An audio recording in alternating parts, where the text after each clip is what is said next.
You know, it's getting real bad when these analysts are talking about the Great Depression will be taking place once again. Now, do you guys remember what happened during the Great Depression? You probably don't because you weren't born at that point in time. Now, if you were, you most likely don't remember what happened, guys. But what we do know from history, what is that it was catastrophic, right? It was real bad because the markets plummeted, guys. On this channel, we have this belief that it will repeat, right? It will be on the same scale as the 1929 collapse, but if not worse. The market is headed for a tinderbox time bomb that will be worse than the 1929 crash, right? That time it was a collapse. This time it will be the Great Depression. Remember, things can't go up forever, right? It has to come down at some point in time. Let's talk about XRP. How does it tie in with the collapse, right? Well, we know that the reason why it's going to collapse is because of the debt, right? The debt implosion, perhaps. United States debt is $31 trillion. If the Federal Reserve buys just 1 billion XRP and all the money runs through XRP, it has to be $35,000 plus to handle. 1 billion times 35,000 equals $35 trillion. United States of America, the only one with zero debt. Let that sink in. Now, what do you guys think about this theory right here, right? You know what is fascinating? I can't believe it, guys. Listen to this. This is pretty crazy. I don't know where he found this, but let's talk about it. XRP will be a world reserve currency and it will be used to pay off debt. It will solve the debt crisis without devaluing fiat currencies. For example, the United States government and other governments could buy XRP at very low over-the-counter rates, which some are doing already, right? Which wouldn't drive prices up on the retail exchanges. Exactly. This is why possibly XRP isn't moving at all, guys, right? It's being quote-unquote suppressed. The longer XRP stays stable, what does that tell us? That validates the brittlers. Why? Because of the flip switch, right? The overnight price jump. This is crazy, guys. Listen to this. Likewise, the major financial institutions could also stock up on XRP at extremely attractive prices. When all systems, policies, and agreements are in place, they simply announce that XRP will serve as a reserve currency. This drives utility and demand, which rapidly increases the price of XRP, right? Like what? Flip switch. The governments could then settle their debts using XRP, which would not devalue their fiat because they would not be printing any additional dollars or any other fiat currencies. This would explain why the United States administration, the IMF, and the World Bank have been so positive about Ripple Labs, XRapid, and XRP. It would also explain why the SEC and other federal agencies have not yet weighed in on XRP status as a security or other type of asset. Exactly why? I always ask the question why, guys. Why hasn't the SEC settled with Ripple? Because they just settled with Kraken the other day, guys, under 24 hours. How does that make sense? It doesn't, right? There's a reason for this, it seems like. It would also explain why the price of XRP has been very steady at a low price for more than 15 months, guys, despite a constant stream of positive news about partnerships, production deals, and so forth. Exactly. So much positive news, but so little price appreciation. Now, why? Think about it, folks. Because it's suppressed, right? They are buying possibly over the counter, whatnot. We need them to buy on actual exchanges, guys, but they won't. Why? Because it will just drive up the price like no tomorrow. Imagine if one bank bought XRP on the exchanges, guys, right? It's game over. It's going to explode like no tomorrow. But I believe that at one specific point in time, they will stop suppressing the price of XRP. Now, when will that be? Possibly when they introduce the solution to the world, guys, during the collapse, right? Maybe perhaps then. Now, $35,000 per XRP. I don't know about that, guys, right? But I do know possibly XRP can reach $1,000 one day. Maybe in 5 years, 10 years, who knows, right? But from Tony Valentino, GPT confirms a $589 XRP. What's a $7 between friends? So what do we see here? We see that nostril-vostral liquidation methods. So the value of each XRP token required to replace all nostril and vostral corresponding banking transactions valued at 32 trillion would depend on the demand for XRP and the total value of all nostril and vostral transactions.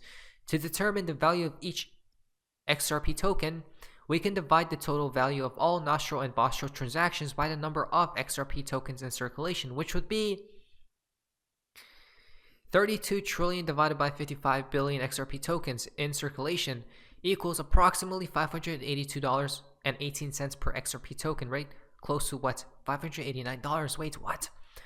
This calculation assumes that all nostril and vostral transactions could be replaced by XRP and that the demand for XRP would be sufficient to absorb the entire value of these transactions. In reality, there may be other factors that could impact the value of XRP, such as regulatory changes, market conditions, wow, and overall sentiment towards the token. Wait a minute, guys. Regulatory changes, right? BG123 stated that we're waiting for regulatory clarity. Number 2, market conditions. Everything else plummets, but XRP rises like the phoenix from the ashes. It's so simple. How don't people see? Yes, we do.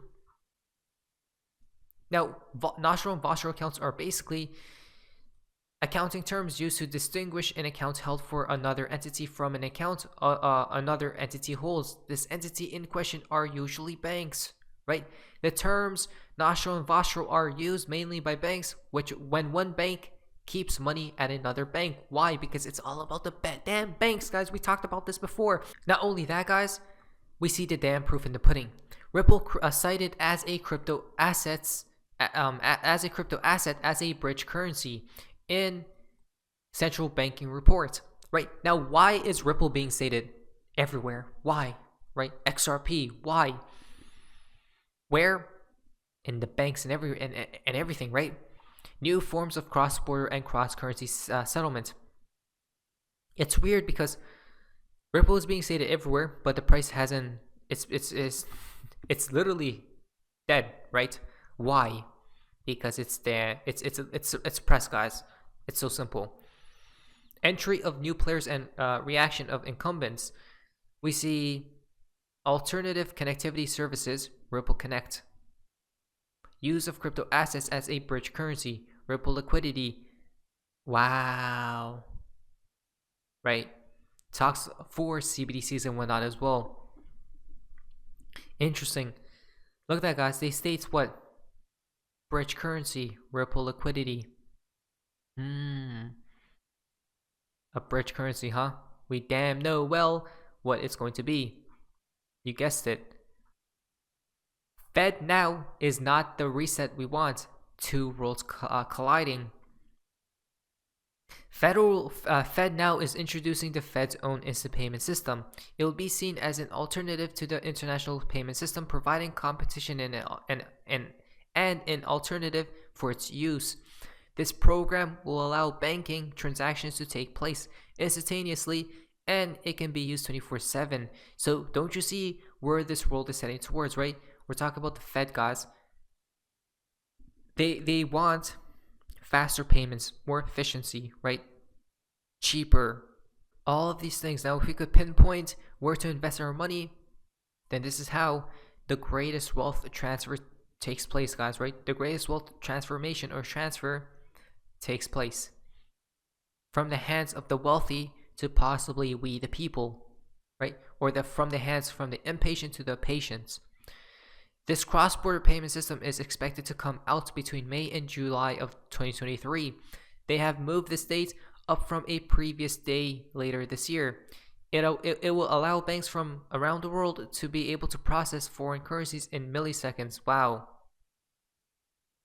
If I recall correctly, FedNow is not the reset, quote-unquote reset we want, and is tied to digital IDs. Whoa, that's crazy. Is it possibly tied to digital IDs, guys?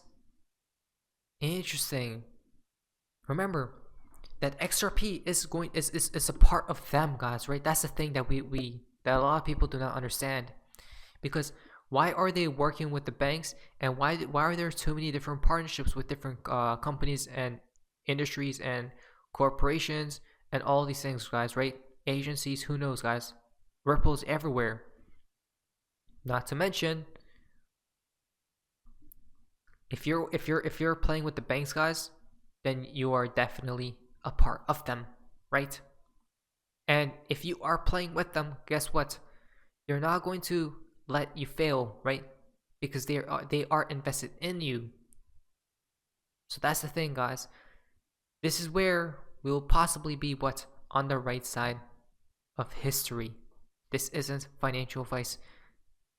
These are our opinions, right? Our beliefs, which will possibly come into fruition at one point in time. We'll have to wait and see, though. Not financial advice. What is this? See ya.